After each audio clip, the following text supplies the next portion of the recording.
to you all.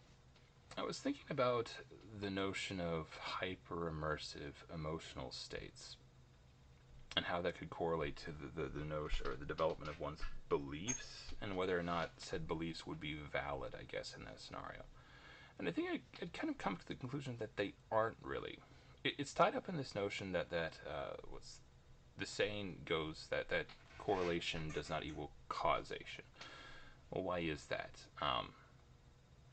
Generally, the development of beliefs goes something like this. You have evidence, experience, plus pattern analysis and reasoning, which then leads to belief or conclusion, right?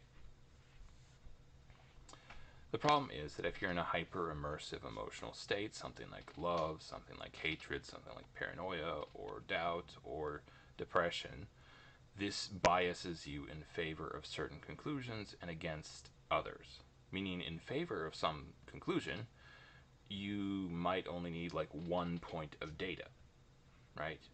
A very, very loose correlation just to infer this connection between blank and blank. So you could think of it like this in a very ridiculous sense.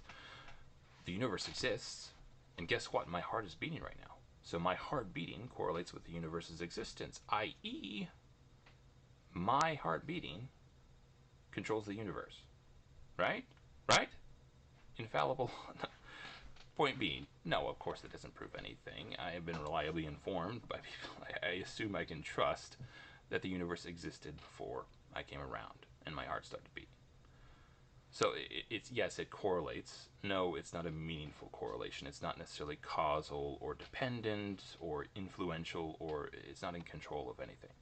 To prove some sort of meaningful correlation, you generally need something more than just correlation. You need, multiple points of data. You need something significant in that regard. You need something reliable or repeatable to some extent, within reason.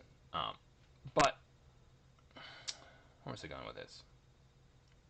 Anyways, moral of the story: probably best not to allow yourself emotional indulgences.